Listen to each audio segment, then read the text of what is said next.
এই শোনো, চ্যানেলটি সাবস্ক্রাইব করে ঘন্টাটি বাজিয়ে দিও কেমন।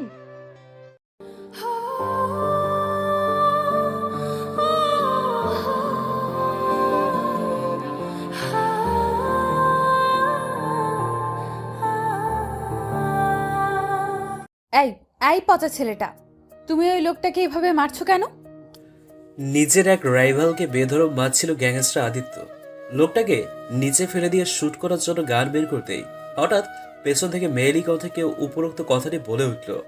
আদিত্য তাড়াতাড়ি করে গানটা ব্লেজারের ভিতরে লুকিয়ে ফেলল, যাতে সাধারণ মানুষ গান দেখে ভয় পেয়ে না যায়। এমন একটা সিচুয়েশনে কোনো মেয়ের কণ্ঠ শুনে প্রচন্ড বিরক্তি আর রাগ নিয়ে পেছনে ফিরে তাকালো আদিত্য। পেছনে ফিরতেই বড়সড় একটা ধাক্কা খেল আদিত্য। ওর সামনে একটা 19 থেকে 20 বছর বয়সী মেয়ে কোমরে দুহাত মুঠি করে রেখে ঠোঁট চেপে বাচ্চাদের মতো চোখ পাকিয়ে তাকিয়ে আছে। পরনে একটা পিঙ্ক কালারের ফ্রক, মাথার চুল দুই দিকে উঁচু করে ঝুঁটি বাঁধা, কপালের ওপর ছোট করে কাটা কিছু চুল পড়ে আছে। আদিত্যকে তাকিয়ে থাকতে দেখে মেয়েটি আবারও শিশুসুলভভাবে বলে উঠল, কি হলো, কথা বলছো না কেন? তুমি ওই ভুঁড়িওয়ালা লোকটাকে এইভাবে মারছিলে কেন? তুমি জানো না মারামারি করা পচা কাজ? আমার বাবা বলেছে। মেয়েটির কথায় আদিত্যর ঘোর কাটল। আদিত্য হঠাৎ আবিষ্কার করলো ও একটা মেয়ের দিকে এতক্ষণ তাকিয়েছিল। ব্রেনের হার্ড ডিস্কে সার্চ মেরে কোথাও খুঁজে পেল না যে শেষ কবে ও কোন মেয়ের দিকে তাকিয়েছিল। না, রেজাল্ট 0। তাকানো তো দূরের কথা, আদিত্য কোনো মেয়ের দিকে চোখ তুলেও দেখেছে কিনা সন্দেহ আছে। মেয়ে মানুষ বলতে আদিত্যের কাছে চরম বিরক্তিকর কারণ ছাড়া আর কিছুই নহে। আদিত্যের ভাবনার মাঝে মেয়েটি আবারও বলে উঠল, কি হলো, কথা বলছো না কেন? তুমি কি বোবা নাকি? এবার একটু ভরকে গেল আদিত্য। যার সামনে লোক চোখ তুলে তাকাতেও সাহস পায় না, সেখানে এই মেয়ে কখন থেকে বকবক করেই যাচ্ছে। আদিত্য কিছুটা রাগী কণ্ঠে বলে উঠল, হোয়াট? এই মেয়ে, তোমার সাহস তো কম না। তুমি জানো তুমি কার সাথে কথা বলছো? তুমি চেনো আমাকে? মেয়েটি আদিত্যর উপর থেকে নিচ পর্যন্ত কিছুক্ষণ বিচক্ষণ ভাবে স্ক্যানিং করে নিল। তারপর থুতনিতে 2 আঙ্গুল রেখে কিছু একটা ভাবতে লাগলো। মেয়েটির কার্যকলাপ দেখে আদিত্য ভ্রু কুঁচকে তাকিয়ে বোঝার চেষ্টা করছে মেয়েটি কি করছে। মেয়েটি হঠাৎ উৎসাহ নিয়ে 2 হাতে তালি দিয়ে হাসি মুখে বলে উঠল, আরে হ্যাঁ, আমি চিনে গেছি তোমাকে। এখানে নিশ্চয়ই কোনো মুভি চলছে, আর তুমি হলে মুভির হিরো, তাই না? এতক্ষণ মার খাওয়া লোকটিকে ধরে রেখেছিল বিহান। মেয়েটির কথা শুনে হঠাৎ ফিক করে হেসে দিল। তবে আদিত্য চোখ গরম করে তাকারও দেখে সাথে সাথেই সে হাসি বন্ধ হয়ে গেল। আদিত্য আবারও মেয়েটার দিকে তাকিয়ে বলে উঠল, এই মেয়ে, কি বলছো এসব? কিসের মুভি আর কিসের হিরো? আমাকে দেখে কি তোমার হিরো মনে হয়? মেয়েটি হাসি মুখে বলে উঠল, অবশ্যই, তোমাকে দেখতেও একদম টিভির হিরোদের মতো লাগে। আর ওই হিরোদের মতো মারামারিও করো। দেখেছো আমি কত ইন্টেলিজেন্ট? ঠিক ধরে ফেলেছি। আচ্ছা, আমি তোমাকে পচা বলেছি তার জন্য সরি। হ্যাঁ, হিরোরা তো ভিলেনকে মারবেই, তা না হলে কি আর মজা হবে নাকি? তুমি যাও ওই ভুঁড়িওয়ালাকে আরো মারো, আমি দেখবো আর তালি বাজাবো। হ্যাঁ, অনেক মজা হবে। এত বড় মেয়ের এমন বাচ্চাদের মতো আচরণ দেখে আদিত্য বুঝে গেল যে মেয়েটির মাথা তার ছেঁড়া আছে। গায়ে পায়ে বড় মেয়েটি মস্তিষ্ক থেকে এখনো বাচ্চাই রয়েছে। আদিত্য মাথা ঘুরিয়ে ওর লোকদের ইশারা করতেই তারা মার খাওয়া লোকটিকে ধরে নিয়ে ওখান থেকে চলে গেল। আদিত্যের থেকে কিছুটা দূরত্বে দাঁড়িয়েছিল বিহান। মেয়েটাকে এভাবে আদিত্যের সাথে কথা বলতে দেখে বিহান একটু ভয় পাচ্ছে। আদিত্যের যে রাগ, তার উপর এমন একটা সিচুয়েশনে মেয়েটা চলে এসছে যেখানে আদিত্য আগে থেকেই রেগে আছে। না জানি মেয়েটার কি অবস্থা করে, কিন্তু বিহানকে অবাক করে দিয়ে আদিত্য মেয়েটিকে রেখে চলে যাওয়ার জন্য পা বাড়ায়।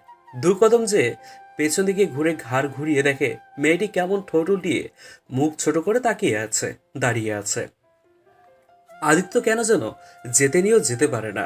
আবারও মেয়েটির সামনে এসে জিজ্ঞেস করলো, এই মেয়ে, নাম কি তোমার?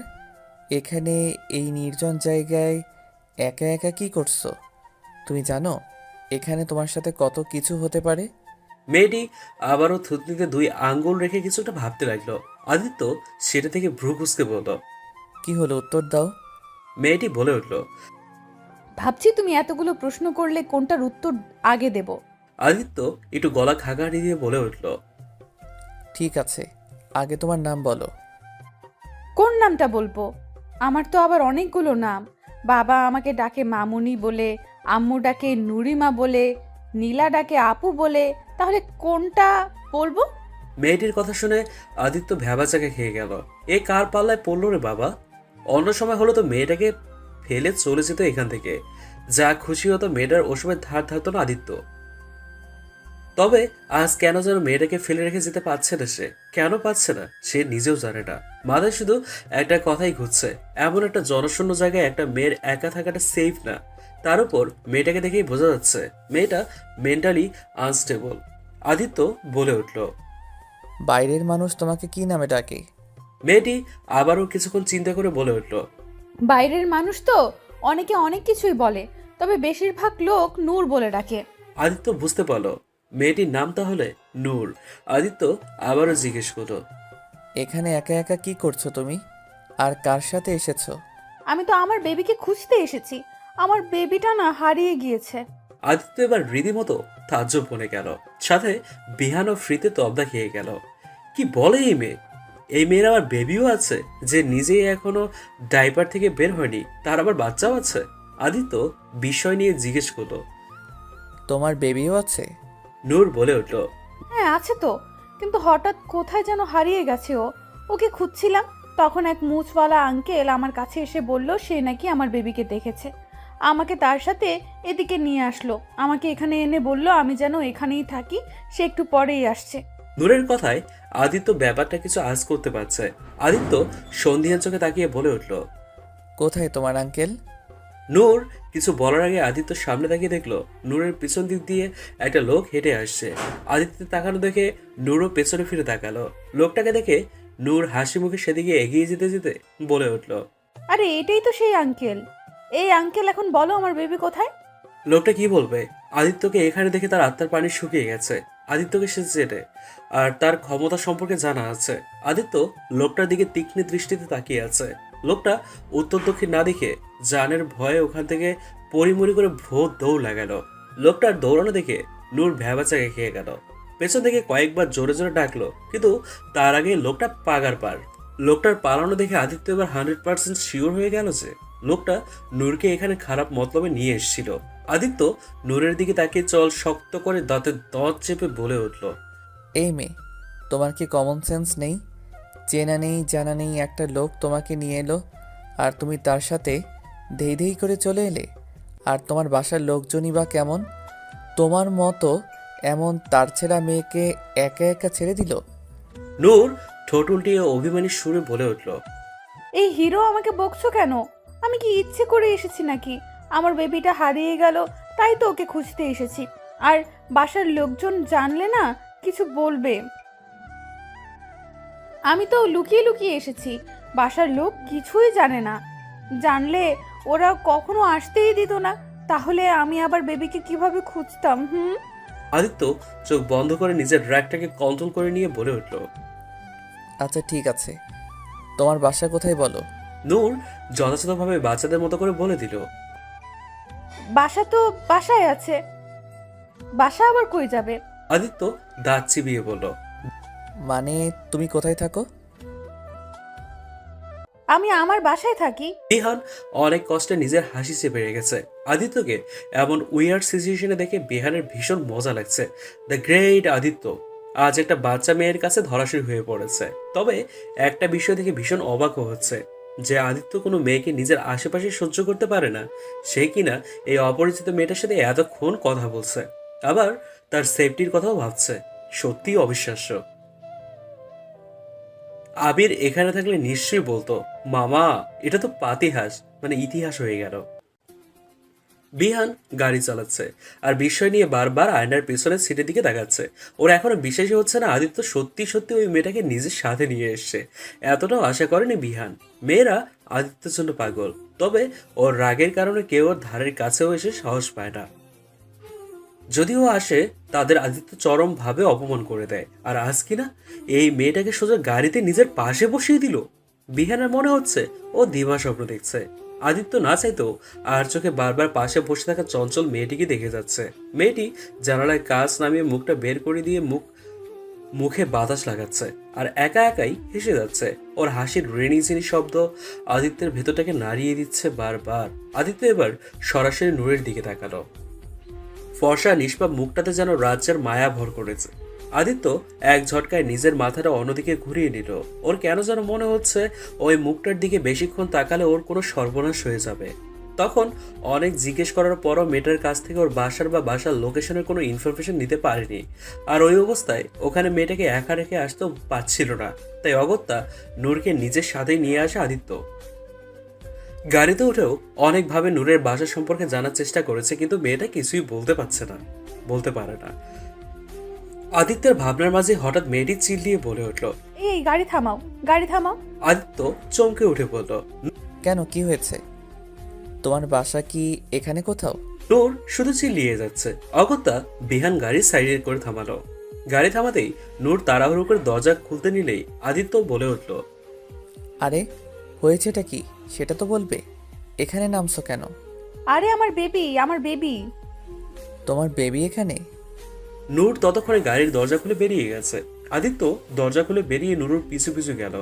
রাস্তার পাশে নূরের কাছে যেয়ে দেখলো নূর নিচে বসে একটি সাদা বিড়াল ছানাকে কোলে নিয়ে আদর করছে। নূর বিড়াল ছানাকে কোলে নিয়ে আদিত্যকে দেখিয়ে হাসি মুখে বলে উঠল। দেখো দেখো হিরো, আমার বেবিকে পেয়ে গেছি। আদিত্য ভ্রু কুঁচকে অবাক কণ্ঠে বলল। এটা তোমার বেবি? নূর ঘাড় কাত করে বলল। হ্যাঁ, এটাই তো আমার বেবি। আমি ওকে কোথায় কোথায় খুঁজেছি, আর ও এখানেই ঘুরে বেড়াচ্ছে। আদিত্য আরো একবার তাজ্জব হয়ে গেল। ও কি ভেবেছিল আর কি বের হলো। হঠাৎ এখানে একটি মেয়ে দৌড়ে এসে নূরকে জড়িয়ে ধরে কাঁদতে লাগলো। একটু পরে নূরকে ছেড়ে দিয়ে কাঁদো কাঁদো কণ্ঠে বলে উঠল। আপু, কোথায় চলে গিয়েছিলে তুমি? জানো আমরা সবাই পাগলের মতো খুঁজছি তোমাকে।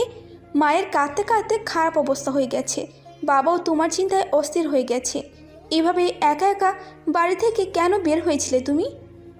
নূর বলে উঠল। আরে বেবিটা হারিয়ে গিয়েছিল, ওকে খুঁজতেই তো বের হয়েছিলাম। তাই বলে তুমি একা একা বের হবে? আমাকে বললেই তো আমি খুঁজে দিতাম। তোমার যদি কিছু হয়ে যেত তখন? আরে কি হবে, I am a big girl. এদের কথাবার্তার ভেতর এবার আদিত্য হালকা গলা খাকারি দিয়ে বলে উঠল। এক্সকিউজ মি, আপনি কি ওর বোন? নীলা মাথা ঝাঁকিয়ে বলল। জি, আমি ওর phone. Thank God, at last ওর ফ্যামিলি মেম্বার কাউকে পাওয়া গেল। জি, ঠিক বুঝতে পারলাম না, আপনি কে আর আপুকে কিভাবে চিনেন? আদিত্য কিছু বলার আগে নূর প্রফুল্ল কণ্ঠে বলে উঠল। আরে নীলা, ওকে চিনলি না? ও হলো হিরো। এই হিরো, তুমি বলো না তুমি কত বড় হিরো। নীলা বুঝতে না পেরে বলল। মানে? আরে ওর কথায় ধ্যান দিয়েন না, আমি আপনাকে সবটা বলছি। আদিত্য বলে উঠল। এরপর আদিত্য নীলাকে সবটা খুলে বলল। নীলা সবটা শুনে আদিত্যকে কৃতজ্ঞতার সহিত বলে উঠল।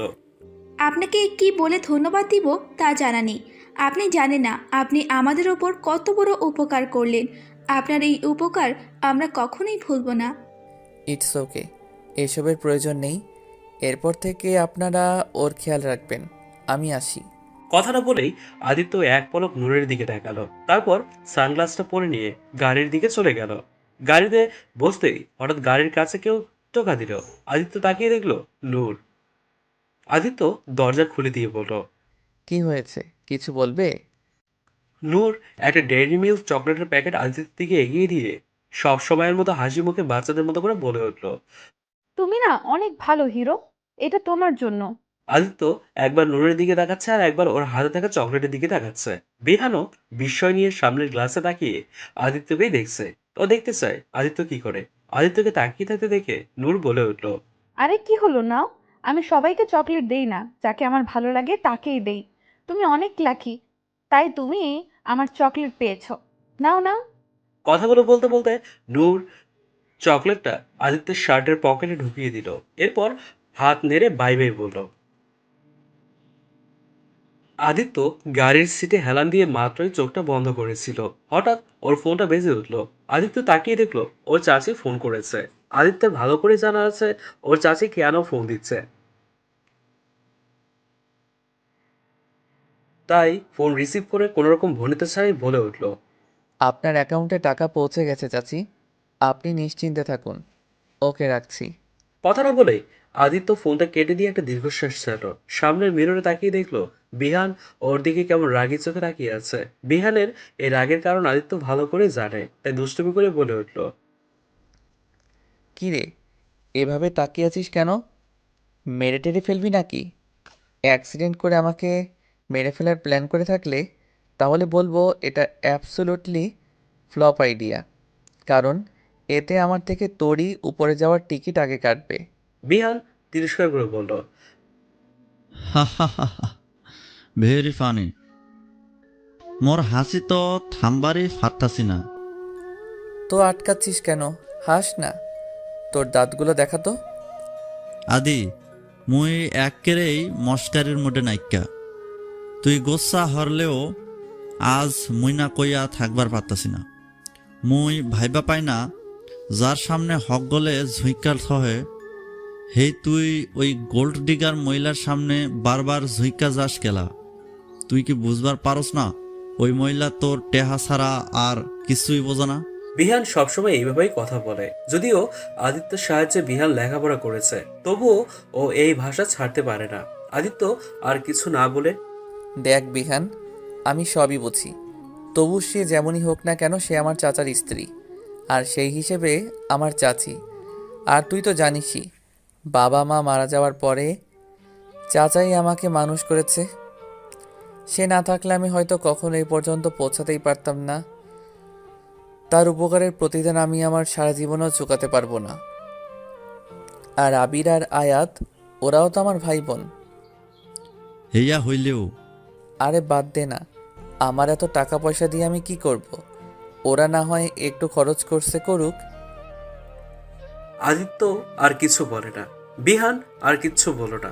ও জানে আদিকে বলে কোনো লাভ নেই, ও এমনই। রাত 8:30, অর্থাৎ 8:30। আদিত্য মাত্রই বাসায় এসে পৌঁছলো। ভেতরে ঢুকে সোফায় বসে শরীরটা এলিয়ে দিয়ে চোখ বন্ধ করে নিল। বাসায় আসলে আদিত্যের মনটা কেন জানি আপনা আপনি বিষণ্ণ হয়ে ওঠে। ও যে এই দুনিয়ায় শুধু একা। এই ফাঁকা অট্টালিকাটা ওকে সেটা হারে হারে বুঝিয়ে দেয়। সারাদিন বাইরে বাইরে থাকলেও রাতে যখন বাসায় ফেরে তখন এই একাকিত্ব ওকে কুড়ে কুড়ে খেতে চায়। এই একাকিত্ব যেন ওকে আঙ্গুল দেখেই তিরস্কার করে বলছে, দেখ আদিত্য, এত অর্থ প্রাচুর্য থাকা সত্ত্বেও তুই কত অভাগা। নিজেকে তখন সবচেয়ে অসহায় ব্যক্তি বলে মনে হয়, যার নিজের একান্ত আপন বলতে কেউ নেই। আদিত্যের জীবন সবসময় এমন ছিল না। বাকি সবার মতো ওরও জীবন ছিল হাসি খুশি। বাবার স্নেহ আর মায়ের মমতায় ঘেরা সুখের জীবন ছিল ওর। আদিত্যের বাবা একটা সরকারি চাকরি করত। আদিত্যের পৃথিবী জুড়ে ছিল ওর বাবা মা, কিন্তু হঠাৎ এক কালবৈশাখী ঝড়ে ওর পৃথিবীটা তস নস হয়ে গেল, কেড়ে নিয়ে গেল আদিত্যের সব কিছু। আদিত্যের যখন 10 বছর বয়স, তখন এক অ্যাক্সিডেন্টে আদিত্যের বাবা মা একসাথেই মারা যান। সেদিন থেকেই শেষ হয়ে যায় আদিত্যের সুখের জীবন। আদিত্য পুরো একা হয়ে যায়। আদিত্যকে দেখার মতো কেউ থাকে না। আদিত্যর নানা নানি অনেক আগেই মারা গিয়েছিল, শুধু একটা মামা ছিল, কিন্তু সে আদিত্য দায়িত্ব নিতে চায়নি। আদিত্য দাদা দিদিও মারা গিয়েছিল। ওর বাবারা 2 ভাই 1 বোন ছিল। আদিত্যের ফুপুর বিয়ে হয়ে গিয়েছিল, তাই আদিত্যকে নিজের কাছে রাখার জন্য তার শ্বশুর বাড়ির লোক মানত না।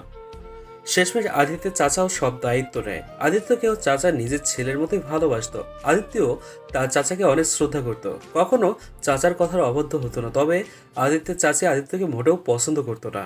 তার মতে আদিত্য শুধু একটা বাড়তি বোঝা ছাড়া আর কিচ্ছু ছিল না।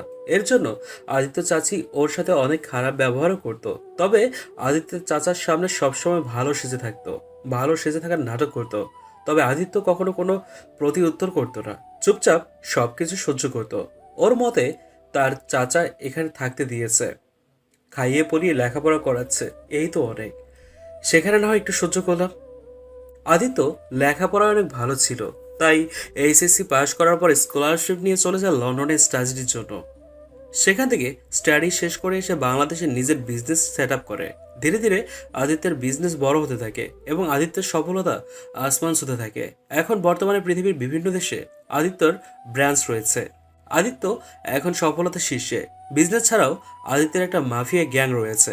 যদিও সেখানে কোনো অনৈতিক বা অবৈধ কাজ হয় না, বরং যারা অন্যায় অবৈধ কাজ করে তাদের শাস্তি দেওয়াই হলো এই গ্যাংয়ের মূল কাজ, এই গ্যাংয়ের মূল লক্ষ্য।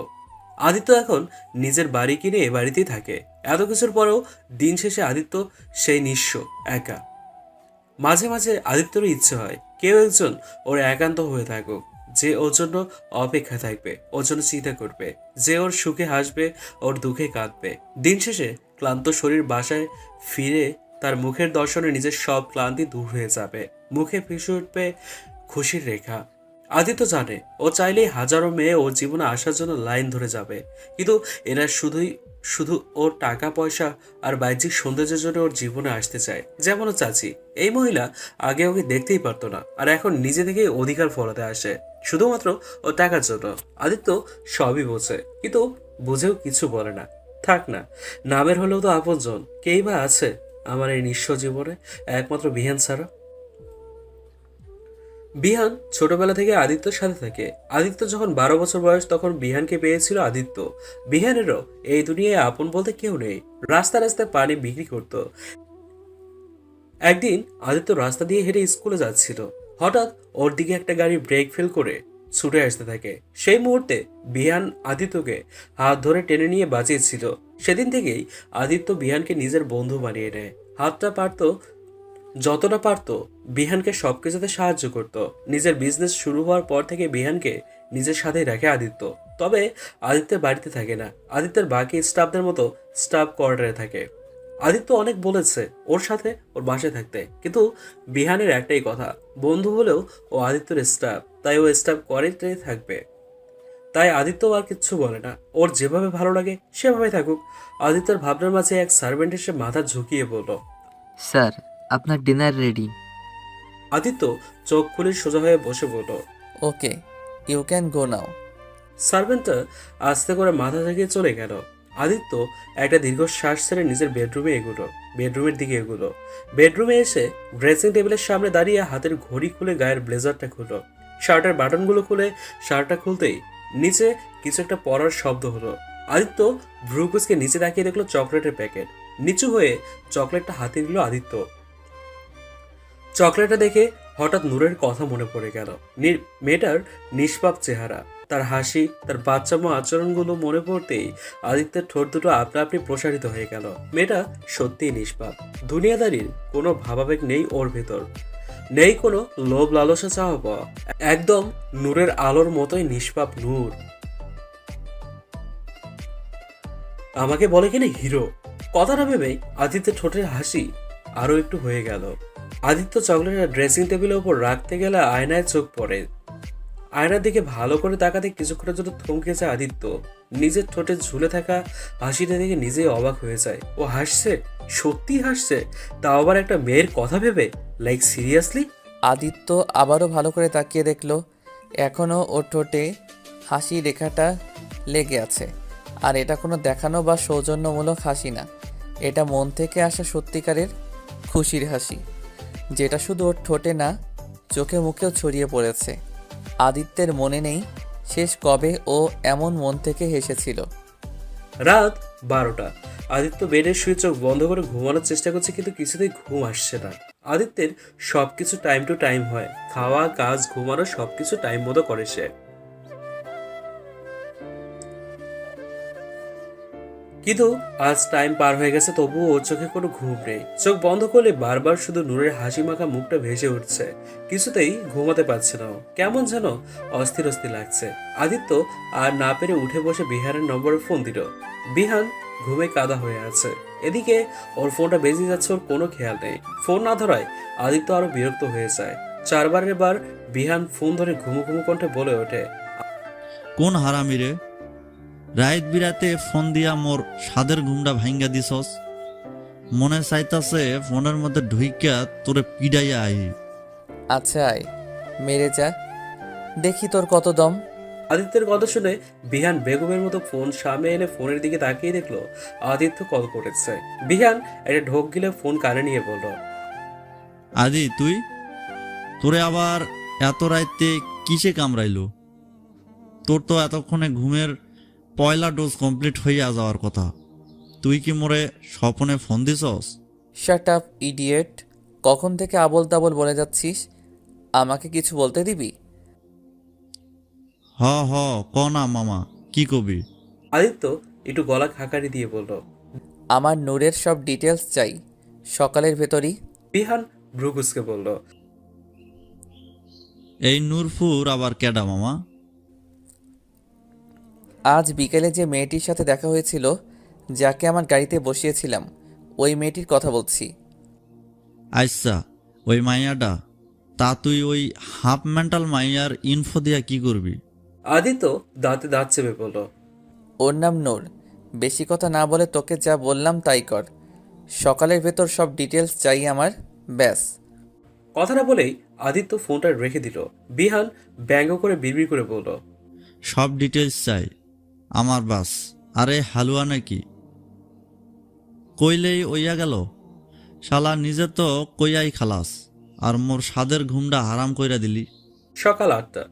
আদিত্য ফ্রেশ হয়ে নিচে এসছে ব্রেকফাস্ট করার জন্য। তখনই বিহান এসে সোফায় টি টেবিলের উপর একটি ফাইল ঠাইস করে রেখে সোফায় গায়ে দিয়ে বলল, এলো এইটুক সময়ে খালি ঠিকানায় জুগাইয়ার পাইছি, এর বেশি আর হইতো না। বাহিডা পরে করুমনে। আদিত্য কিছু না বলে ফাইলটা হাতে নিয়ে দেখতে লাগলো। তারপর আস্তে করে বলল, আপাতত এইটুকুতেই চলবে। এখন চল, ব্রেকফাস্ট করে বের হব আমরা। বাইর হমু মানে? গাঞ্জা খুরগ মতো কথা কচকেলা। তুই তো কয়াই খালাস হইয়া আরামে ঘুম দিছস, আর মুই যে শিয়ালের মতো জায়গা জায়গা ইনফো জোগাইলাম, এখন আবার তোর লগে যাইবার কস। তাইলে মুই ঘুমামু কহন? আদিত্য ভাবলিসীন ভাবে বলল, 2 মিনিটের ভেতর উঠে ব্রেকফাস্ট শেষ কর, না হলে কিন্তু না খেয়ে বের হতে হবে। আদিত্য কিছু না বলে ব্রেকফাস্ট করতে লাগলো। কেসটা কি কত মামা? হঠাৎ ওই মাইয়াডার লাই এত ইন্টারেস্ট দেখাইবার লাগস কেলা? কুসকুস লোসা হে কিয়া? তুই আবার ওই হাফ মেন্টাল মাইয়ার পিড়িতে ফুল মেন্টাল হইয়া গেলানি? আদিত্য কিছু না বলে ফাইলটা হাতে নিয়ে দেখতে লাগলো। তারপর আস্তে করে বলল, আদিত্য ভাবলিসীন ভাবে বলল। আদিত্য কিছু না বলে ব্রেকফাস্ট করতে লাগলো। বিহান মনে মনে আদিত্যকে শক্তপোক্ত কয়েকটা গালি দিয়ে ব্রেকফাস্ট করতে বসলো। বিহানের দেয়া ঠিকানা অনুযায়ী আদিত্যরা নূরের বাসার কাছাকাছি চলে এসছে। আদিত্য নিজেও জানে না ওখানে কেন এসছে আর কি বা করতে চায়। শুধু মনে হচ্ছে মেয়েটাকে এক নজর না দেখলে ও শান্তি পাবে না, ওর ভেতরের অস্থিরতা দূর হবে না। বিহান নূরের বাসা থেকে কিছুটা দূরে গাড়ি থামিয়ে বলে উঠল, আই তো পড়ছি, অহন কি বাসার ভিতরে যাবি? আদিত্য কি বলবে তো তো নিজেই জানে না এখন কি করবে। এখানে চলে তো এসছে, কিন্তু এভাবে একটা অপরিচিত বাসার ভিতর কিভাবে যাবে আর বলবে বা কি? That is a weird situation. Aditya গাড়ির থেকে নেমে দাঁড়িয়ে বারবার আশেপাশে তাকাচ্ছে, নূরকে কোথাও দেখতে পায় কিনা সেই আশায়। মনে মনে ভাবল, কি দিন এসে গেল তোর আদি। শেষমেশ কিনা রাস্তার 420 পোলাপানের মতো মেয়েদের স্টক করা শুরু করলি। এইটাই বাকি ছিল। এই মেয়েটার জন্য না জানি আর কি কি করতে হবে। হঠাৎ কোত্থেকে আসা হাসির রিনিঝিনি শব্দে ভাবনায় ছেদ পড়ল আদিত্যের। আদিত্য পাশে তাকিয়ে দেখলো রাস্তার পাশে একটা ছোট্ট মাঠে কিছু বাচ্চারা খেলাধুলা করছে। সেখান থেকেই এই হাসি শোনা যাচ্ছে। আদিত্য আনমনেই সেদিকে পা বাড়ালো। মাঠের ভেতর যেতে দেখতে পেল কাঙ্ক্ষিত সেই মানুষটিকে। চোখে কাপড় বেঁধে বাচ্চাদের সাথে কানামাছি খেলছে সে। কানামাছি ভোবো, যারে পাবি তারে ছো। মুহূর্তেই থমকে গেল আদিত্য। তার হাসির রিনিচিনি শব্দে বুকের বাঁ পাশে হঠাৎ ঘুমন্ত কোনো কিছু জেগে উঠে লাফাতে শুরু করলো, যেন সে আর বুকের ভেতর থাকতে রাজি নয়। আদিত্য নূরের দিকে তাকিয়ে থাকতে থাকতেই খেয়াল করলো কাল রাত থেকে ওর ভিতরে যে অস্থিরতা কাজ করছিল এখন আর তার ছিটে ফোটাও নেই, বরং সেখানে এখন একরাশ প্রশান্তি আর ভালো লাগা কাজ করছে। আদিত্যের ঠোঁট জোড়ায় ভেসে উঠল আবারও সেই ভালো লাগার হাসি। নূর দুহাত এদিক ওদিক বাড়িয়ে বাচ্চাদের ধরার চেষ্টা করছে। এভাবে হাতড়াতে একসময় আদিত্যের কাছে চলে এলো নূর। হাত বাড়িয়ে আদিত্যকে কাছে পেয়ে 2 হাতে জড়িয়ে ধরলো আদিত্যকে। তারপর প্রফুল্ল কণ্ঠে বলতে লাগলো, ইয়ে, ধরে ফেলেছি। আদিত্য এতক্ষণ ঘোরের ভেতর প্যান্টের পকেটে হাত ঢুকিয়ে দাঁড়িয়েছিল, 2 হাত ঢুকিয়ে। হঠাৎ এভাবে নূরের জড়িয়ে ধরা আদিত্য পুরো স্তব্ধ হয়ে গেল। শিরদাঁড়া দিয়ে বয়ে গেল শীতল এক বাতাস। মুখ কোনো কথাই বের করতে পারছে না সে, শুধু ফ্যালফ্যাল করে নূরের দিকে তাকিয়ে আছে। নূর আদিত্যকে ছেড়ে দিয়ে চোখের কাপড় খুলে আদিত্যের দিকে তাকালো। আদিত্যকে দেখে হাসিটা আরো প্রশস্ত হয়ে গেল। ডাগর ডাগর চোখ দুটো বড় বড় করে উৎসাহী কণ্ঠে বলল। আরে হিরো, তুমিও এখানে খেলতে এসেছো বুঝি? আদিত্য কি বলবে ভেবে পাচ্ছে না, চুপচাপ শুধু নূরকে দেখেই যাচ্ছে। মনে হচ্ছে এই দেখার কোনো শেষ নেই। এতক্ষণে অন্য সব বাচ্চারাও ওদের কাছে এসে দাঁড়িয়েছে। তাদের ভিতর একটা বাচ্চা নূরের দিকে তাকিয়ে বলে উঠল। খেলবে মানে বললেই হলো নাকি? তুমি জানো না আমার বন্ধু ছাড়া অন্য যেন তেন কাউকে খেলতে নেই না, এইটা আমাদের গ্রুপের রুল। বাচ্চাটির কথায় আদিত্য ভ্রু কুঁচকে বাচ্চাগুলোর দিকে তাকালো। এইটুকুন পুস্কেন এমন অ্যাটিটিউড দেখে তো অবাক না হয়ে পারল না আদিত্য। নূর বাচ্চাটির দিকে তাকিয়ে বলল। আরে মিন্টু, তুই জানিস না উনি না অনেক বড় হিরো। নেই না ওনাকে খেলতে, অনেক মজা হবে। বাচ্চাটি ভাব নিয়ে বলল। তো হিরো হয়েছে তো কি হয়েছে, রুলস আর রুলস। আরেকটি বাচ্চা বলে উঠল। আদিত্য এদের কথাবার্তা শুনে মনে মনে একটু হাসলো। হ্যাঁ হ্যাঁ, মিন্টু ঠিকই বলেছে, হিরো হবে নিজের বাসায়। এখানে সবাই কোনো পার্সোনালিটি চলবে না। তারপর বাচ্চাদের দিকে একটু ঝুঁকে বলল। তাহলে তো এটা অনেক গম্ভীর বিষয়। আচ্ছা, তাহলে একটা কাজ করলে কেমন হয়? আমাকে তোমাদের বন্ধু বানিয়ে নাও, তাহলে তো আর কোনো সমস্যা নেই, তাই না? নূরও আদিত্যের কথা সায় দিয়ে বলল। হ্যাঁ হ্যাঁ, হিরো ঠিক বলেছে। আমরা হিরোকে বন্ধু বানিয়ে নিই, তাহলে আর কোনো সমস্যা হবে না। মিন্টু অ্যাটিটিউড নিয়ে বলল। আমাদের বন্ধু হওয়া এত সহজ না, আমাদের বন্ধু হতে হলে অনেক কাঠখড় পোড়াতে হয়, সবার দ্বারা সম্ভব না। ওরা না ঠিকই বলেছে জানো, আমারও ওদের বন্ধু হওয়ার জন্য কত মেহনত করতে হয়েছে। পুরো 20 টাকার ললিপপ খাইয়েছি, তারপর ওরা আমাকে বন্ধু বানিয়েছে। ভাবা যায় বলো? তোমার কাছে কি এতগুলো টাকা আছে? নূর আদিত্যের দিকে তাকিয়ে ঠোঁট উল্টিয়ে অসহায় ভঙ্গিতে বলল। আদিত্য বেচারা হাসবে না কাঁদবে বুঝতে পারছে না। বাংলাদেশের শীর্ষ বিজনেসম্যানকে বলছে তার কাছে 20 টাকা আছে নাকি। সত্যি লোকজন শুনলে হার্ট অ্যাটাক করেই মরে যাবে। এদের কথাবার্তায় চরম বিনোদন পাচ্ছে আদিত্য। আদিত্য বলে উঠল। আরে, এই অতমকে একটা সুযোগ তো দিয়ে দেখো, তোমরা যা চাও তাই খাওয়াবো, ওকে? নূর আদিত্যের সুপারিশ করে বলল। হ্যাঁ হ্যাঁ, হিরো ঠিকই বলেছে। আর হ্যাঁ, তোরা জানিস হিরো না এত বড় গাড়ি আছে, তোরা চাইলে হিরো আমাদের ওই গাড়িতেও ঘোরাবে, তাই না হিরো? আদিত্যের দিকে তাকিয়ে কথাটি বলল নূর। আদিত্য আলতো করে মাথা ঝাঁকিয়ে সায় জানালো। গাড়িতে ঘুরবার অভাব শুনে বাচ্চাদের মনে মনে লাড্ডু ফুটলো। তবুও উপরে উপরে অ্যাটিটিউড দেখিয়ে বলল। ঠিক আছে ঠিক আছে, এত করে যখন বলছো তখন একটা সুযোগ দেওয়াই যায়, আমরা আবার অনেক দয়ালু। আদিত্য বিনয়ীভাবে বলল। জি জি, আপনাদের মেহেরবানি। তাহলে চলুন। আদিত্যের বলতে দেরি, কিন্তু বাচ্চাদের দৌড়াতে দেরি নেই। সবাই হৈ হৈ করে গাড়ির দিকে দৌড়ালো, সাথে নূরও। আদিত্য মুচকি হেসে ওদের পিছে পিছে গেল। নূরের উৎসাহ দেখে আদিত্যেরও অনেক ভালো লাগছে। বাচ্চাদের বাহানায় হলেও নূরের সাথে কিছুক্ষণ সময় কাটাতে পারবে, এটা ভেবেই আদিত্যর ভালো লাগছে। বিহান গাড়ির সিটে হেলান দিয়ে ঘুমিয়ে আছে। রাতে ঘুমোতে পারেনি, তাই আদিত্য যাওয়ার পরই ও গাড়িতে ঘুমিয়ে পড়েছে। হঠাৎ ধূপধূপ শব্দে বিহানের ঘুমটা ভেঙে গেল। বিহান ধরফরিয়ে উঠে পাশে তাকিয়ে দেখলো কয়েকটা বাচ্চা এসে গাড়ির চারদিকে ঘিরে কাছে থাবর মারছে। বিহান ভ্রু কুঁচকে দেখালো, এই 4 আনার পয়সার পার্টি কৈত্যন কোত্থেকে আসলো। বিহান দরজা খুলে বেরিয়ে কিছু বলবে তার আগেই সবগুলো হুড়মুড় করে গাড়ির ভেতরে ঢুকে পড়লো। বিহান হকচকিয়ে বলতে লাগলো। আব্বে, 4 আনার পার্টি তোরা সবগুলান গাড়িতে উইট্টা গেলি কেলা? বাহির হ কইতাছে। আরে বিহান, যেতে দে ওদের। পেছন থেকে আদিত্যের কথা শুনে বিহান পেছনে ফিরে প্রশ্নবোধক চাহনি দিয়ে বলল। যাইবার দেবো মানে কি কসেল্লা? আর বাইসা পার্টি কারা? আদিত্য বিহানের কাছে এসে বলল। ওরা আমার সাথে, তুই চিন্তা করিস না, ওদের নিয়ে একটু চক্কর দিয়ে আসবো। বিহান যেন আকাশ থেকে পড়ল। বেচারা পুরো বাকরুদ্ধ হয়ে গেছে আদিত্যের কথায়। আদিত্য আজ পর্যন্ত কোনো স্টাফকেই ওর গাড়িতে বসতে দেয়নি। আদিত্যের গাড়িতে কেউ টাচ করলে, গাড়িতে 1 ফোঁটা ময়লা হলে আদিত্য রেগে আগুন হয়ে যায়। আর আজ কিনা কোথাকার একগাদা পোলাপান গাড়িতে ঢুকিয়ে বসে আছে। আদিরে কোন ভূতে ধরো না তো আবার, হ্যাঁ? না, আর ভাবতে পারছে না। মাথাটা কেমন যেন ভরভর করে ঘুরছে বিহানের। বিহানকে এভাবে অটো হয়ে দাঁড়িয়ে থাকতে দেখে আদিত্য বলে উঠল। কিরে, স্ট্যাচু হয়ে গেলি কেন? চল গাড়িতে উঠে গাড়ি স্টার্ট দে। বিহান বেগমের মতো ঘাড় ঝাঁকিয়ে গাড়িতে উঠে বসলো। সব বাচ্চারা পেছনের সিটে ঠেসে ঠুসে বসে পড়েছে। নূর এসে দেখলো পেছনে আর কোনো জায়গায় নেই। নূর ঠোঁট উল্টিয়ে বলল। আমি কোথায় বসবো? তোরা তো সবাই জায়গা দখল করে বসে আছিস। একটা বাচ্চা বলে উঠল। নূর আপু, তুমি সামনে বসো। মিন্টু বলে উঠল। তাহলে হিরো কোথায় বসবে? আদিত্য কাছে এসে বলল। কি হলো, তুমি বসো। কোথায় বসবো? জায়গা নেই।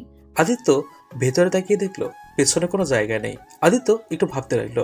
হঠাৎ আরেকটা বাচ্চা বলে উঠল। আইডিয়া। আদিত্য বলল। কি আইডিয়া? বলছি, আপনি আগে সামনের সিটে বসুন। আদিত্য বাচ্চাটির কথা মতো সামনের সিটে বসলো। তারপর বাচ্চাটি আবার বলল। নূর আপু, তুমি এখন হিরোর কোলে বসো, তাহলেই হয়ে গেল। বাচ্চাটির কথা শুনে আদিত্য চমকে তাকালো নূরের দিকে। এই সিচুয়েশনে আদিত্যের কি বলা উচিত বুঝতে পারছে না। মানা করে দেবে নাকি একটু স্বার্থপর হয়ে নূরকে এতটা কাছে পাওয়ার সুযোগটা লুফে নেবে? কিন্তু নূরের তেমন কোনো ভাবাবেগ হলো না। বাচ্চাটার কথায় সায় দিয়ে নূর অনায়াসে আদিত্যের কোলে চলে বসলো। নূর কোলে বসতেই আদিত্যের হৃদস্পন্দন যেন 1000 কিলোমিটার বেগে ছুটতে লাগলো। নূরের শরীরের মিষ্টি ঘ্রাণ আদিত্যের রন্ধ্রে রন্ধ্রে ছড়িয়ে পড়েছে। আদিত্য চোখ বন্ধ করে ঘ্রাণটা নিজের ভেতর লুফে নিচ্ছে। এদিকে বিহানের চোখের মণি কোটর থেকে বেরিয়ে আসার উপক্রম। বেচারা বিস্ফোরক চোখে তাকিয়ে আছে আদিত্যের দিকে। না, বিহান আর নিতে পারছে না। ও নিশ্চয়ই এবার জ্ঞান হারাবে।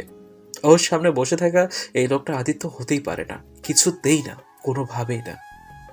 Is it impossible? বাচ্চারা অথচ হয়ে বলতো। গাড়ি কি চলে নাকি শুধু শো অফের জন্য রেখেছেন? বাচ্চাদের কথায় আদিত্য চোখ খুলে দেখালো। বিহানের দিকে তাকিয়ে দেখলো বিহান হা করে ওদের দিকেই তাকিয়ে আছে। আদিত্য গলা খাকারি দিয়ে পড়লো। এভাবে হ্যাবলার মতো তাকিয়ে আছিস কেন? সামনে তাকিয়ে গাড়ি স্টার্ট দে। আদিত্যের কথায় বিহান সামনে তাকিয়ে গাড়ি স্টার্ট দিল। বাচ্চারা সব হই হুল্লোড় করতে লাগলো।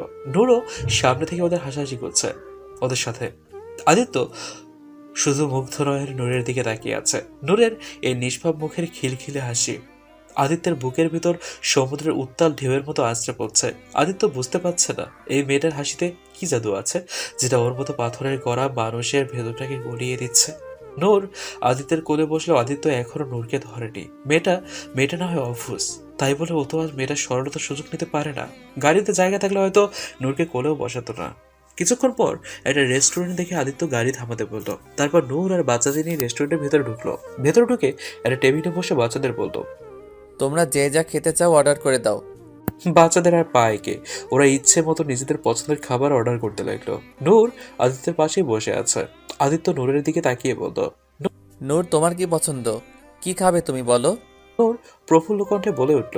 আমার রসমালাই পছন্দ, আমি রসমালাই খাবো। আদিত্য ওয়েটারকে রসমালাই আনতে বলে ওয়েটার জানালো তাদের এখানে রসমালাই নেই। আদিত্য ওয়েটারের হাতে 2000 টাকার নোট দিয়ে বলে উঠল। তোমার হাতে 10 মিনিট সময় আছে, যেখান থেকে পারো রসমালাই নিয়ে আসো। আমার এখানে রসমালাই চাই, বুঝতে পেরেছো? ওয়েটার মাথা ঝাঁকিয়ে বলল।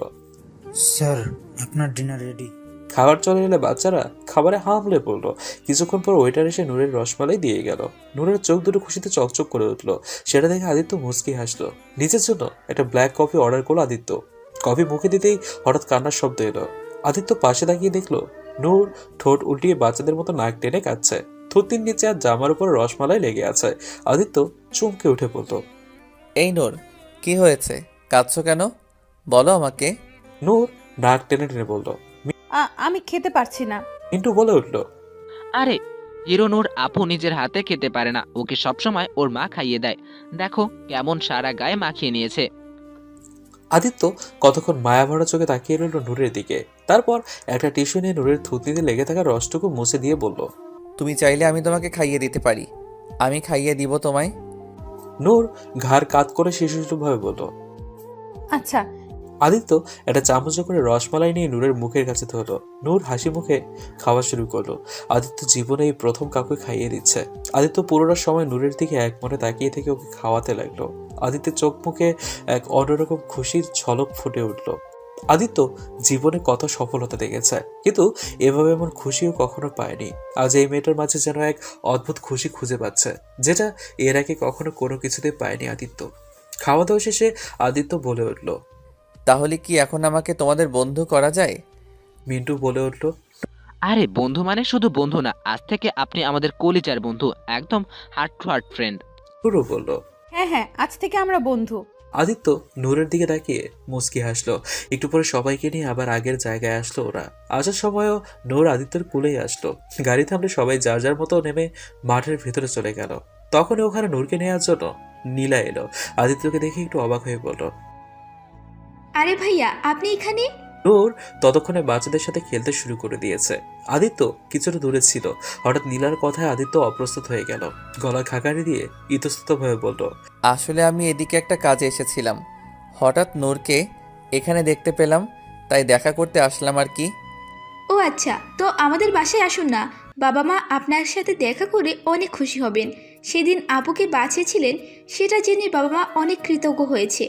না না, আজ না, অন্য এক সময় যাব, আমার একটু কাজ আছে। আচ্ছা ঠিক আছে, তবে আসবেন কিন্তু। আদিত্য সৌজন্যমূলক হাসি দিল। নীলা চলে যেতে নিলে আদিত্য কিছুটা ভেবে নীলাকে ডাক দিয়ে বলল। আচ্ছা শোনো। নীলা ঘুরে তাকিয়ে বলল। জি বলুন। আসলে কিছু মনে না করলে একটা কথা জানার ছিল। জি ভাইয়া বলুন না। আসলে আমি জানতে চাইছিলাম নূর কি সবসময় থেকেই এমন, I mean to say. It's okay ভাইয়া, আমি বুঝতে পারছি আপনি কি বলতে চাচ্ছেন। আসলে আপু সবসময় এমন ছিল না, বাকি সবার মতো আপুও নর্মাল মেয়ে ছিল। পড়ালেখা অনেক ভালো আর বুদ্ধিমতী ছিল, কিন্তু 5 মাস পূর্বে আপুর একটা রোড অ্যাক্সিডেন্ট হয়। তখন থেকেই আপু এমন হয়ে যায়। অ্যাক্সিডেন্ট? হ্যাঁ অ্যাক্সিডেন্ট।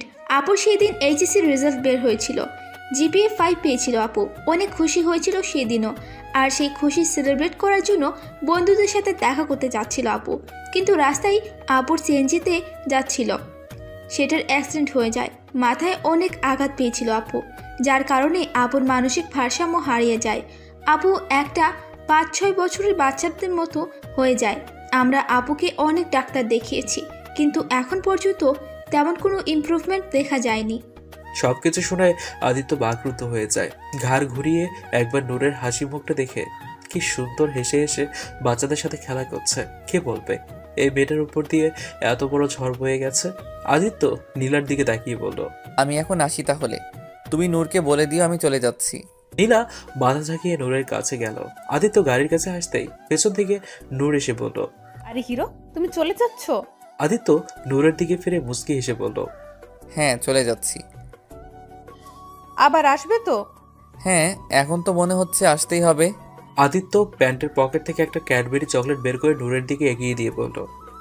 এটা তোমার জন্য। চকলেট দেখে নূর খুশি হয়ে চকলেটটা হাতে নিয়ে বলল। হিরো, তুমি সত্যিই অনেক ভালো। কথাটা বলে আচমকা নূর আদিত্যের গালে একটা চুমু দিয়ে দিল। চুমু খেয়ে হাত নেড়ে টাটা বলে ওখান থেকে চলে গেল। আর আদিত্য ওখানে জমে গেল আচমকা নূরের এহেন কাজে। আদিত্য পুরো ভর্তি হয়ে গেল, নড়াচড়া করতে ভুলেই গেল। মনে হচ্ছে ও অন্য কোনো জগতে চলে গেছে। রাত 12টা। আদিত্য মাথার নিচে হাত বাস করে রেখে চিত হয়ে শুয়ে আছে। চোখের নজর ওপরের দিকে, চোখে ঘুমের রেশ মাত্র নেই। বারবার চোখের সামনে শুধু নূরের সাথে কাটানো ভালো মুহূর্তগুলো ভেসে উঠছে। সব শেষ নূরের দেয়া সেই পরশটা। সেটা ভাবতে ভাবতে আদিত্যের হাতটা আপনা আপনি ওরা গালে চলে গেল, ঠোঁট জোড়ায় ছেয়ে গেল সেই অদ্ভুত ভালো লাগার হাসিতে। আজকের দিনটা আদিত্যের কাছে অনেক স্পেশাল ছিল, কিছু ভালো লাগা আর খুশিতে ভরা, যেই খুশিটা আদিত্য সব সময় খুঁজেছে। আদিত্যের অবচেতন মন হঠাৎই উপলব্ধি করলো যে এই মেয়েটাকে তার চাই, খুব করে চাই। এই মেয়েটাকেই ওর হারানো খুশির ঠিকানা। নূরকে ছাড়া আর এক মুহূর্ত সে থাকতে চায় না। আদিত্য মনে মনে কিছুটা ভেবে রহস্যময় একটা হাসি দিল। নূরের বাসার সামনে এসে গাড়ি থামিয়ে বিহান আদিত্যের দিকে তাকিয়ে বলল। কিরে সকাল সকাল এইখানে আসলি কেলা? আদিত্য গাড়ি থেকে নামতে নামতে বলল। নেমে আয় আগে, বাসার ভেতরে গেলে সব বুঝতে পারবি। বিহান আর কিছু না বলে গাড়ি লক করে আদিত্যর পিছু পিছু গেল। আদিত্য নূরের বাসার দরজায় এসে কলিং বেল বাজালো। একটু পরে নীলা এসে দরজা খুলে দিল। আদিত্যকে দেখে নীলা হাসি মুখে বলে উঠল। আরে ভাইয়া আপনি আসুন না, ভেতরে আসুন। আদিত্য মুচকি হেসে ভিতরে ঢুকলো। নীলা আদিত্যকে নিয়ে গিয়ে সোফায় বসতে বলল। আদিত্য আর বিহান সোফায় বসলো। নীলা ওর বাবা মাকে ডেকে আদিত্যের সাথে পরিচয় করিয়ে দিল। নূরের বাবা মা আদিত্যকে দেখে অনেক খুশি হলেন। মেয়েকে বাঁচানোর জন্য তারা আদিত্যকে কৃতজ্ঞতা প্রকাশ করলেন। একটু পরে নূর ওখানে দৌড়ে আসলো। আদিত্যকে দেখে উৎসাহ নিয়ে বলল। আরে হিরো, তুমি আবার আমার সাথে খেলতে এসেছো বুঝি? চলো চলো আমরা খেলতে যাই। কথাটা বলে নূর আদিত্যের হাত ধরে নিয়ে যেতে উদ্যত হলো। আদিত্য নূরকে থামিয়ে দিয়ে বলল, তোমার সাথে অবশ্যই খেলবো, তবে একটু পরে। এখন তোমার বাবা মার সাথে আমি একটু কথা বলবো। তুমি ততক্ষণ নিজের রুমে গিয়ে খেলো, ঠিক আছে? নূর ঘাড় কাত করে বলল, আচ্ছা। কথাটা বলে নূর আবার নিজের রুমে চলে গেল। একটু পর আদিত্য গলা ঝেড়ে শফিক সাহেব এবং তার স্ত্রী নাজমা বেগমের উদ্দেশ্যে বলে উঠলেন, আপনাদের সাথে আমার কিছু জরুরি কথা ছিল। শফিক সাহেব মাথা ঝাঁকিয়ে বলেন। বলো কি বলবে। আদিত্য একটু নড়ে চড়ে বসে বলল, দেখুন, আমি ঘুরিয়ে ফিরিয়ে কথা বলতে পারি না, তাই সরাসরি বলছি।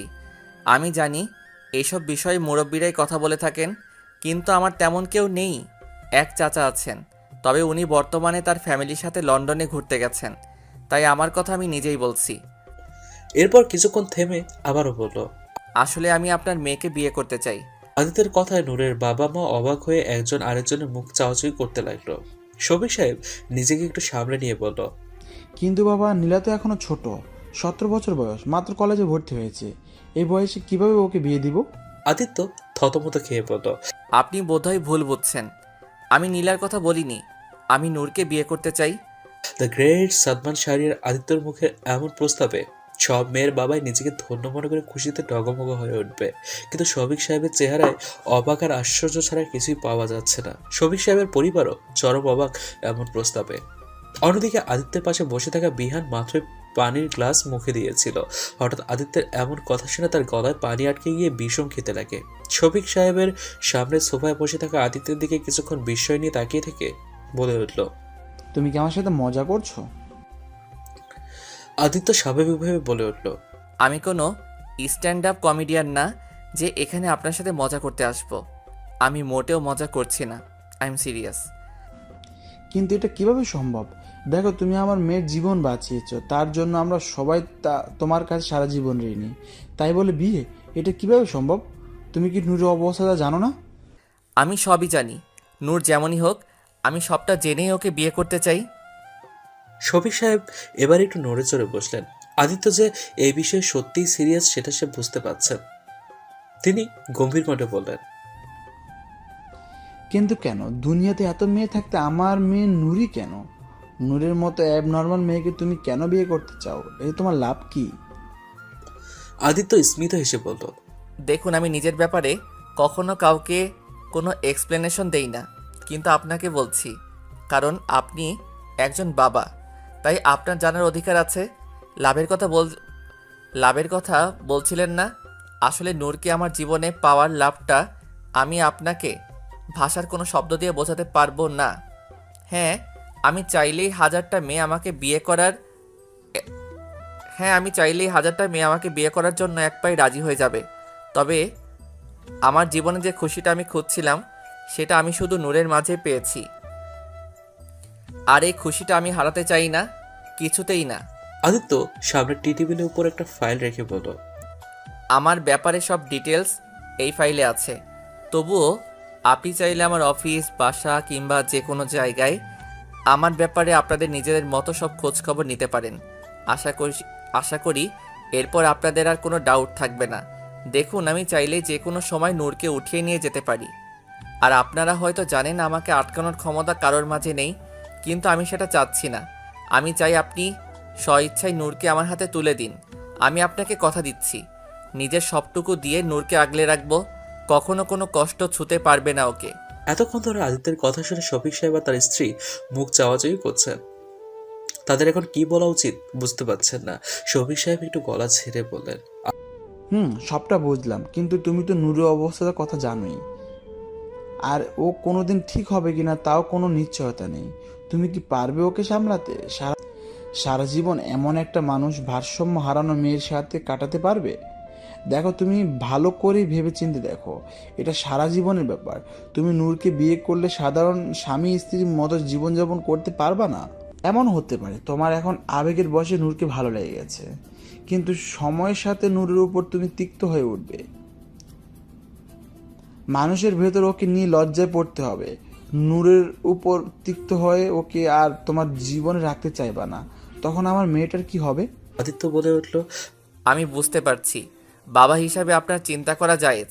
আমি এখন যতই বলি না কেন যে আমি কখনো এমন করব না, তবুও আমার মুখের কথায় আপনি হয়তো স্যাটিসফাইড হবেন না। আপনি চাইলে আমি এক্ষুনি আমার সব কিছু নূরের নামে লিখে দিয়ে আপনার এই ভয়টা দূর করতে পারি, কিন্তু এতে করে নূরের জীবন হুমকিতে পড়ে যাবে। কারণ সম্পত্তি পাওয়ার লোভে তখন আমার শত্রুরা নূরের জানের দুশমন হয়ে যাবে।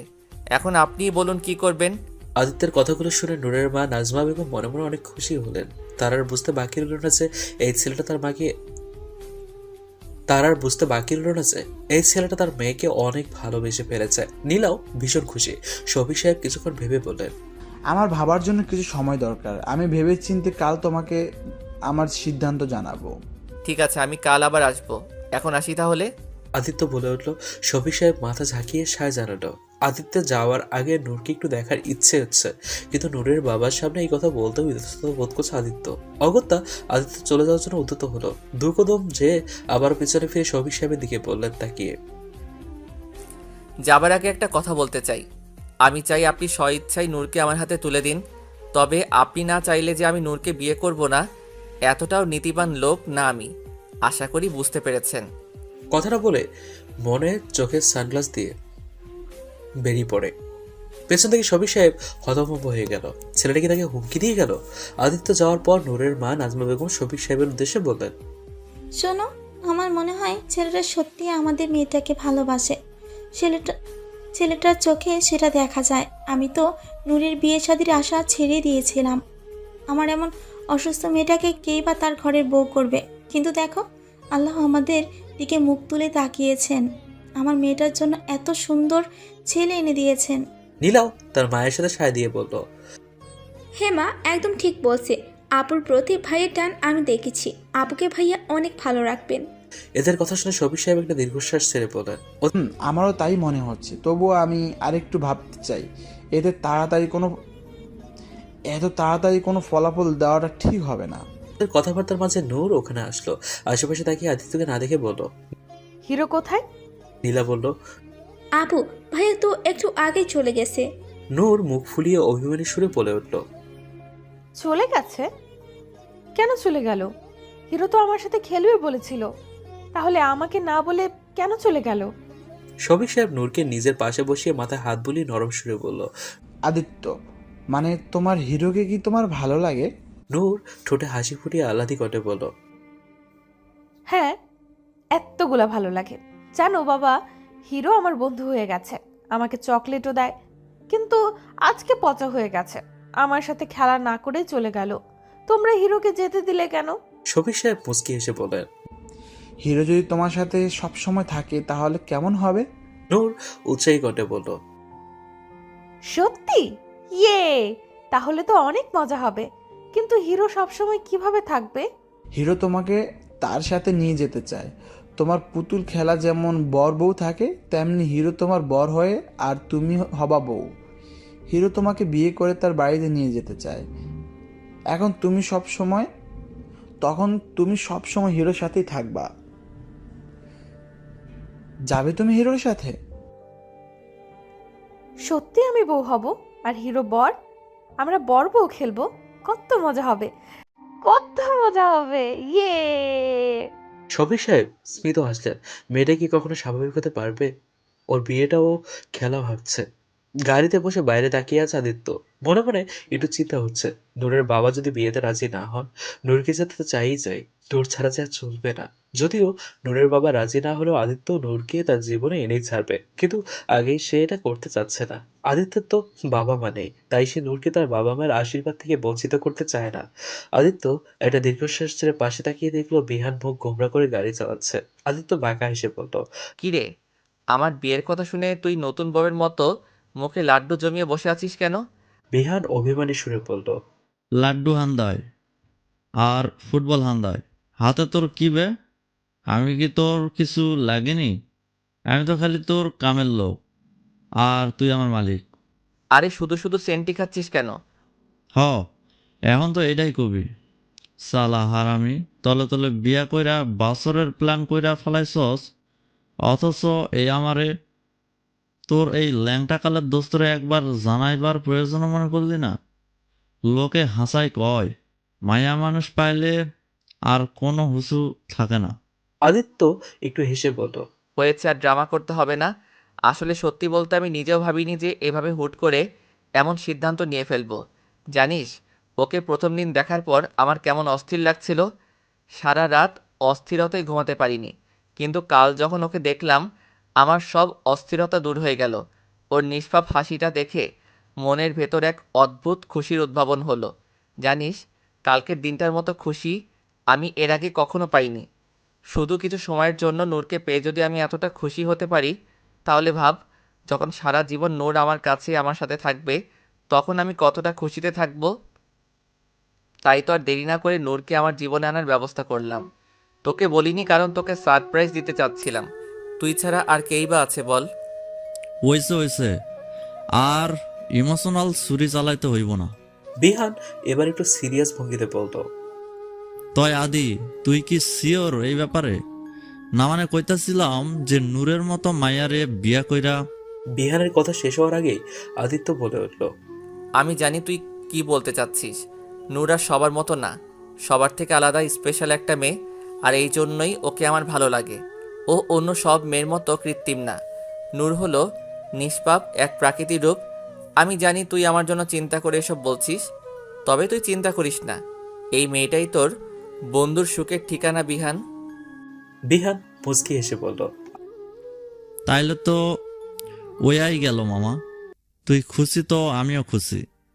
শেষ ম্যাচ আমিও গাইবার পারুম। আজ মেরে ইয়ার কি শাদি হে, আজ মেরে ইয়ার কি শাদি হে। আদিত্য হালকা হাসলো। শফিক সাহেবের সামনে সোফায় বসে আছে আদিত্য। কাল সারা রাত চিন্তায় ঘুমাতে পারেনি আদিত্য। সকাল হতে বিহানকে নিয়ে চলে এসেছে নূরের বাসায়। বর্তমানে বসার ঘরে নূরের পরিবারের সামনে বসে আছে আদিত্য শফিক সাহেবের সিদ্ধান্ত জানার জন্য। শফিক সাহেব এবার গলা ছেড়ে বলেন, আমি তোমার সম্পর্কে সব খোঁজ খবর নিয়েছি, তোমার ফাইল অনুযায়ী সবই ঠিক আছে, তবে আমি এই বিয়ে দিতে পারবো না। আদিত্যের বুকের ভিতর ধক করে উঠল। আদিত্য চমকে উঠে বলল, কিন্তু কেন? সমস্যাটা কোথায়? সমস্যাটা হলো আমার মেয়ে তোমার উপর রেগে আছে, কারণ তুমি তার সাথে কাল দেখা না করেই চলে গেছো। মেয়েটা রাগ না ভাঙলে আমি কিভাবে বিয়ে দিব? শফিক সাহেবের কথা আদিত্য এবার থতমত খেয়ে গেল। হঠাৎ করে নূরের বাবা হেসে উঠল। আদিত্যের বুঝতে একটু সময় লাগলো। যখন বুঝতে পারলো শফিক সাহেব মজা করেছে, তখন বুক ভরে একটা স্বস্তির নিঃশ্বাস নিল আদিত্য। তার মানে শফিক সাহেব বিয়েতে রাজি আছেন। আদিত্য নিজেকে একটু সামনে নিয়ে মুচকি হেসে বলল, চিন্তা করবেন না, আমি ওর রাগ ভাঙিয়ে দিব। কোথায় ও? নীলা বলে উঠল। আপু নিজের রুমেই আছে, আসুন আমি নিয়ে যাচ্ছি আপনাকে। আদিত্য উঠে দাঁড়িয়ে নীলার সাথে গেল। নূরের রুমে দরজার সামনে এসে নীলা বলল, আপু ভেতরেই আছে, আপনি যে কথা বলুন। কথাটা বলে নীলা আদিত্যকে রেখে চলে গেল। আদিত্য দরজাটা আস্তে করে খুলে পা টিপে ভিতরে ঢুকলো। নূর বেডের উপর বসে টেডি বিয়ার নিয়ে খেলা করছে। হঠাৎ আদিত্যকে আসতে দেখে নূর টেডি বিয়ার কোলে নিয়ে বেডের উল্টো দিকে মুখ ফুরিয়ে বসে রইল। আদিত্য সেটা দেখে অন্যদিকে মাথা ঘুরিয়ে হালকা হাসলো। তারপর আস্তে করে নূরের পাশে গিয়ে বসলো। নূর আরেকদিকে মুখ ফিরিয়ে নিল। আদিত্য বলে উঠল, কি করছো নূর? নূর চুপ করে আছে। আদিত্য আবার বলল, শুনলাম তুমি নাকি রেগে আছো, সত্যি কি তাই? নূর অন্যদিকে তাকিয়ে থেকে বাচ্চা মোর রাগ দেখিয়ে বলল, কেন বলবো? আমি কি পাগল নাকি? তুমি জিজ্ঞেস করলেই আমি বলে দেব? আমি কখনোই বলবো না যে আমি রেগে আছি। আর এটা তো আরো বলবো না যে আমি 1 বালতি রেগে আছি। না না, 1 বালতি না, 2 না না 3 বালতি রেগে আছি। তাই তো আমি কথা বলছি না। আর এটাও বলবো না যে তুমি আমার সাথে কথা আর আর এটাও বলবো না যে তুমি আমার সাথে কাল দেখা না করে চলে গেছো তাই রেগে আছি। আমি কিছুই বলবো না তোমাকে। আদিত্য 2 ঠোঁট চেপে ধরে নিজের হাসি আটকাচ্ছে। মেয়েটা সত্যি অবুঝ, সবকিছু বলে দিয়ে বলছে কিছুই বলবো না। আদিত্য একটু ন্যাকামি করে বলল, তাহলে কি করব এখন? তুমি তো কিছুই বলছো না। তাহলে আমি যে 1 বাক্স চকলেট আনলাম সেটা না হয় অন্যদেরকে দিয়ে দেই। তুমি তো আর নিবে না, তাই না? কারণ তুমি তো আমার সাথে কথাই বলছো না। চকলেটের কথা শুনে নূর এক লাফে আদিত্যের দিকে ঘুরে উৎসাহী কণ্ঠে বলল, এই না না হিরো, সব চকলেট আমার, অন্য কাউকে দিবে না তুমি। কিন্তু তুমি তো রেগে আছো। কে বললো আমি রেগে আছি? আমি একদমই রেগে নেই। আমি তো কখনো রাগ করিই না। এই দেখো, আমি এত এত হ্যাপি। বলল আদিত্য। নূর বেড থেকে নেমে দাঁড়িয়ে দুই হাতে ফ্রকটা ধরে ঘুরে ঘুরে কথাটি বলল। আদিত্য মায়া ভরা চোখে নূরকে দেখতে লাগলো। এই মেয়েটাকে দেখলেই ওর মনের ভিতরে একরাশ প্রশান্তি ছুঁয়ে যায়। নূর আদিত্যের পাশে বসে বলল, কোথায় আমার চকলেট দাও? আদিত্য নূরের গালে আলতো করে হাত রেখে বলল, দেব, তার আগে আমি কিছু বলবো, সেটা শুনবে? নূর বাধ্য মেয়ের মতো ঘাড় কাত করে বলল। হ্যাঁ, শুনবো। আদিত্য মায়া ভরা দৃষ্টিতে তাকিয়ে নরম সুরে বলে উঠল, আমি তোমাকে আজ আমার সাথে নিয়ে যাব। যাবে আমার সাথে? আমার রাজ্যে তোমাকে রানী বানিয়ে রাখবো। থাকবে আমার সাথে? নূর চোখে মুখে চমক নিয়ে বলল, সত্যি আমি রানী হব? হ্যাঁ, রানী। আমার রাজ্যের মহারানী, যেখানে তোমার হুকুমে সবাই চলবে। তুমি যা বলবে তাই হবে, যা চাইবে তাই পাবে। বলো, হবে তুমি আমার রানী? নূর একটু ভেবে বলল। যত খুশি তত চকলেট পাবো তো? আদিত্য এবার আর হাসি আটকাতে পারল না, নিজের ঠোঁট কামড়ে হেসে দিল। কতটা নিষ্পাপ, সবকিছু ছেড়ে চকলেটের কথা ভাবছে। আদিত্য বলে উঠল, হ্যাঁ, পাবে। আমি তোমার জন্য একটা চকলেটের ঘড়ি বানিয়ে দেব। তাহলে হবে? ইয়ে, কি মজা! ঠিক আছে, আমি যাব তোমার সাথে। আদিত্য খুশি হয়ে বলল, ঠিক আছে, আমি তোমার জন্য লাল টুকটুকে একটা শাড়ি এনেছি। তুমি সেটা পরে মিষ্টি করে বউ সাজবে, কেমন? তারপর তুমি আমার বউ হয়ে আমার সাথে যাবে। নূর আবারও উঠে দাঁড়িয়ে হাতে তালি দিয়ে ঘুরে ঘুরে নেচে বলল। ওয়াও, আমি বউ সাজবো, বউ সাজবো। আদিত্য মুগ্ধ নয়নে নূরের হাসি মুখটা দেখছে। দুপুরের খাবার শেষে সবাই বসার রুমে এসে বসলো। নূরের মা আর নীলা মিলে নূরকে বউ সাজাতে গেছে। আদিত্যের একটাই কথা, সে আজই বিয়ে করবে। শফিক সাহেব প্রথমে মানা করলেও আদিত্যের জেদের কাছে হেরে যায়। অগত্যা কাজী সাহেবকে ডেকে আনেন, দু একজন বয়োমুরব্বীকে ডেকে আনে ঘরোয়াভাবেই বিয়ের আয়োজন করা হয়েছে। আদিত্য আসার সময়ই নূরের জন্য সবকিছু কিনে এনেছিল। আর বিহানের চাপাচাপিতে আদিত্য নিজেও একটা সাদা পাঞ্জাবি পরে নেয়। 20 মিনিট পর নাজমা বেগম আর নীলা নূরকে নিয়ে আসে। নূরের দিকে তাকিয়ে আদিত্যের হার্টবিট যেন বন্ধ হয়ে যায়। আদিত্য যতটা ভেবেছিল তার চেয়ে 1000 গুণ বেশি সুন্দর লাগছে নূরকে, তার প্রিয়তমাকে। শুধু সুন্দর বললেও কম হবে, কোন ভাষা দিয়ে এই সৌন্দর্যের প্রশংসা করাও দুর্বেদ্য।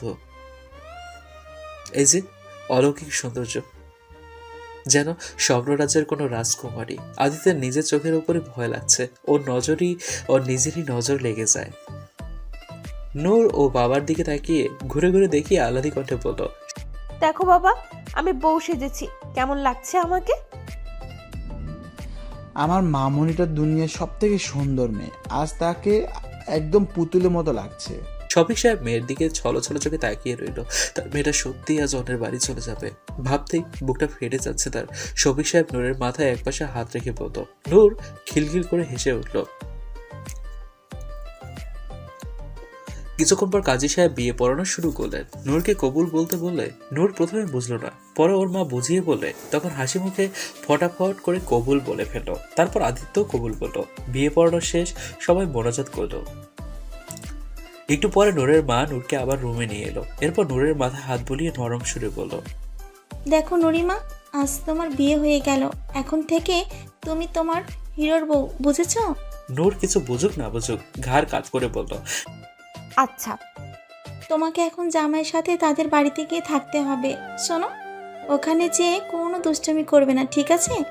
তোমার হিরো যা বলবে তাই শুনবে, ঠিক আছে? একদম লক্ষ্মী মেয়ে হয়ে থাকবে, কেমন? আচ্ছা আম্মু, আমি একা কেন যাব? তোমরা চলো না আমার সাথে, আমরা সবাই একসাথে থাকবো, অনেক মজা হবে। তা হয় না মা, বিয়ের পরে মেয়েকে একাই যেতে হয়। তুমি আমার লক্ষ্মী মেয়ে না? তুমি আমার কথা মানবে তো?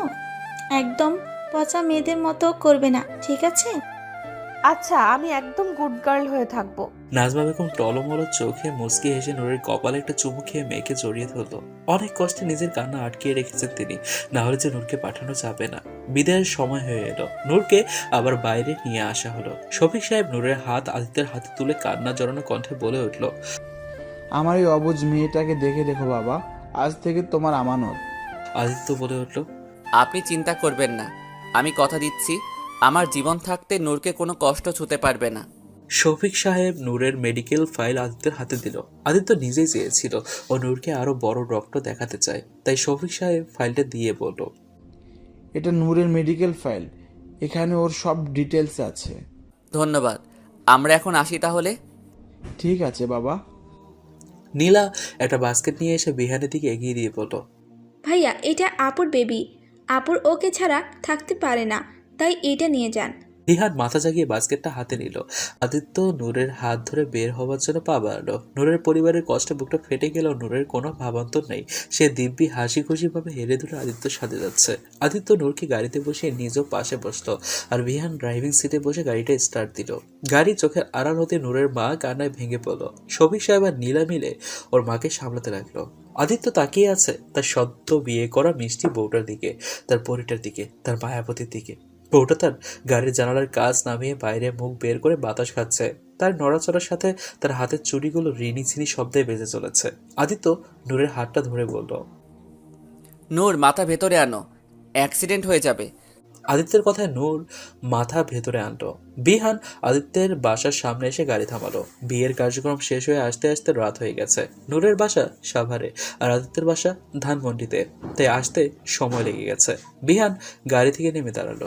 আদিত্য নেমে এসে নূরের পাশে গিয়ে দরজা খুলে দু হাতে নূরকে কোলে তুলে নিল।